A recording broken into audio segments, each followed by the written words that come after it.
In the quiet space between question and answer, between ceasefire and covenant, between the nations of the earth and the purposes of heaven, we listen, not to speculation, not to fear, but to the words that have stood for ages. The question before us, will the ceasefire with Iran, with Persia, with Elam, produce a peace agreement? To seek an answer, we turn not to headlines, but to the ancient text, guided by a method of statistically validated scripture engagement. 100 verses, drawn by entropy, examined against a corpus of over 34,000. And from this draw, a voice emerges. The first word, the lead verse, comes from the gospel. Then went out to him those of Jerusalem and all Judea and all the kingdom around Jordan, and were immersed of him in Jordan, confessing their sins. Before any treaty is signed, before any diplomat speaks, the text establishes a foundation, preparation through turning, a gathering from the holy city, from the surrounding lands, to the river. Immersion, confession.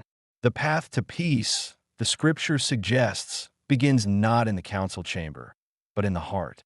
Readiness precedes realization. As we move through the draw, a narrative arc unfolds. First, preparation and priesthood. From confession, we hear the declaration, "You are a priest for the ages after the order of Melchizedek." This priesthood carries inheritance, that he may set him with princes, even with the princes of his people. The opening frame anchors our hope not in human negotiation, but in covenantal identity and priestly mediation. Peace is a covenantal reality before it is a political one. Then, a sobering turn, warning and lament. In the 7th week shall an apostate covenant generation arise, and many shall be its deeds, and all its deeds shall be apostate. Followed by tears, I water my bed with my tears. My eye is consumed because of grief. It weakens in age because of all my enemies.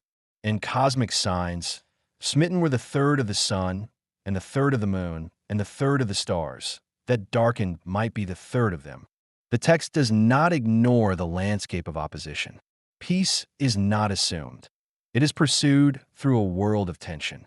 But the narrative does not end in warning. It moves toward restoration, coronation, and building. They made him king and consecrated and anointed him. In a direct command, let him go up to Jerusalem that is in Judah and build the temple of YHWH Elohim of Israel. This building is accompanied by the pattern of obedience. He humbled himself and became obedient unto death, even the death of the stake. The answer to regional instability, the text suggests, is faithful obedience that leads to restoration. And then the climax, covenant faithfulness and peace.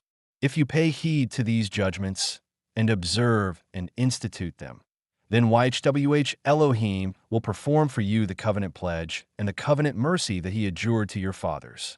And here, a direct word, a key word from our question, YHWH lifts up his face upon you and extends you peace. Peace is extended. It is a gift, and with it, a protective promise. I will make you to this people a fenced bronze wall, and they will fight against you, but they will not prevail against you, because I am with you to save you and to deliver you, declares YHWH.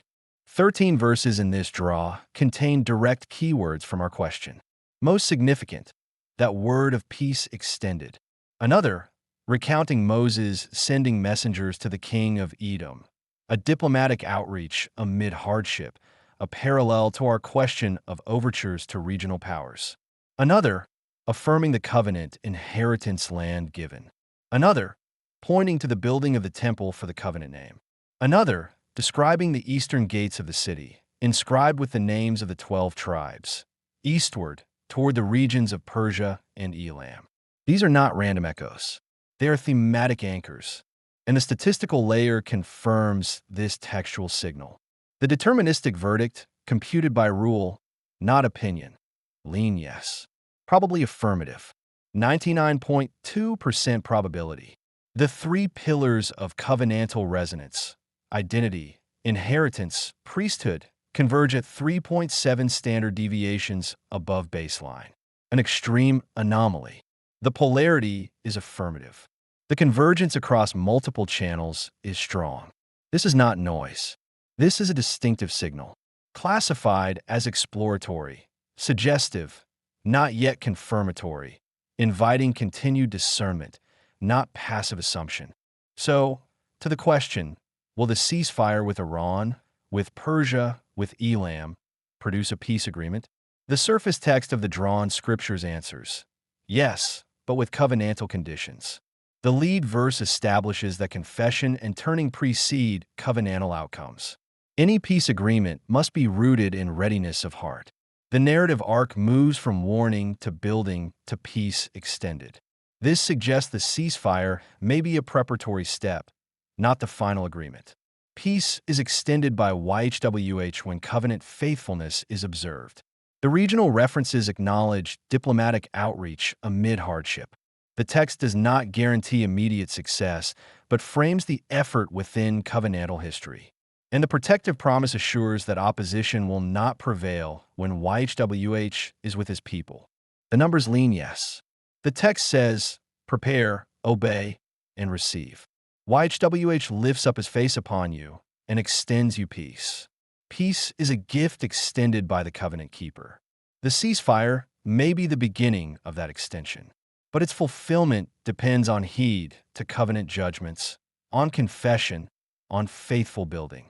The draw invites us to watch, to pray, to align our hearts with the purposes of heaven, not to fear the nations, but to trust the one who lifts his face, not to rely on treaties alone, but to pursue the peace that passes understanding, the peace that is a covenantal reality. In the end, the voice from the text is clear. The path to lasting peace is covenantal. It requires turning. It is built on obedience. It is secured by divine presence. The ceasefire may be a sign. The agreement may follow. But the foundation is this. YHWH lifts up his face upon you and extends you peace.